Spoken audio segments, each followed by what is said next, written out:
ಕಲಬುರಗಿ ಜಿಲ್ಲೆಯ ಆಳದ check post ಇದು ಪ್ರಮುಖ ಮುಖ್ಯ ಹೆದ್ದಾರಿಯಾಗಿದ್ದು ಈ ಸರ್ಕಲ್ ಇಂದ ಮಹಾರಾಷ್ಟ್ರ, ಬಾಂಬೆ ಇನ್ನಿತರ ದೇಶಗಳಿಗೆ ಹೋಗುವ ಪ್ರಮುಖ ಹೆದ್ದಾರಿಯಾಗಿದ್ದು ಈ ರಸ್ತೆ ಯಾವತ್ತೂ ತುರ್ತು ಆಂಬ್ಯುಲೆನ್ಸ್ ಮತ್ತು ಇಲ್ಲಿ ದಿನಾಲೂ ರಸ್ತೆ ಉದ್ದಕ್ಕೂ 4 ಕಡೆ ಟ್ರಾಫಿಕ್ ಜಾಮ್ ಆಗಿರುತ್ತೆ. ಈಗಾಗಲೇ ಈ ರಸ್ತೆಯಲ್ಲಿ ಸುಮಾರು ಬಾರಿ ಅಪಘಾತಗಳು ಸಂಭವಿಸಿದ್ದು ಗೊತ್ತಿದ್ದರೂ ಸಹ ಪೊಲೀಸ್ ಅಧಿಕಾರಿಗಳು ಸರಿಯಾದ ಬಂದೋಬಸ್ತ್ ಯಾಕೆ ಮಾಡುತ್ತಿಲ್ಲ. ಕಲಬುರಗಿ ನಗರದ ಆಳಂದ್ ಚೆಕ್ ಪೋಸ್ಟ್ ಪ್ರಮುಖವಾಗಿದ್ದು ಸರ್ಕಲ್ನಲ್ಲಿ ಜನಸಂಖ್ಯೆ ಹೆಚ್ಚು ತಿರುಗಾಡುತ್ತಿದ್ದು ಮತ್ತು ಇಲ್ಲಿಯ ದಿನಾಲು ಟ್ರಾಫಿಕ್ ಪೊಲೀಸರು ಏನು ಮಾಡುತ್ತಿದ್ದಾರೆ. ಆಳಂದ್ ಚೆಕ್ ಪೋಸ್ಟ್ ಟ್ರಾಫಿಕ್ ಪೊಲೀಸರು ತಮ್ಮ ದಿನದ ಸೇವೆಯಲ್ಲಿ ದಂಡ ವಸೂಲಿ ಮತ್ತು ಕಳೆದ ಸಮಯ ಎಲ್ಲೋ ಪಕ್ಕದಲ್ಲಿ ಕುಳಿತು ಮೊಬೈಲ್ ನೋಡುತ್ತಾ ಸಮಯ ಕಳೆದು ಹೋಗುತ್ತಾರೆ.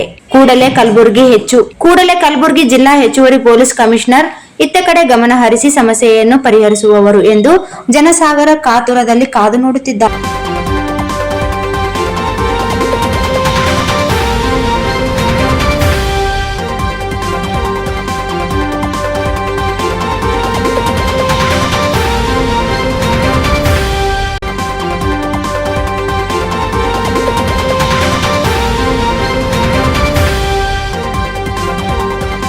इस वीडियो को लाइक करें, हमारे चैनल को सब्सक्राइब करें और बेल आइकन जरूर प्रेस करें हमारी न्यू वीडियो सबसे पहले देखने के लिए।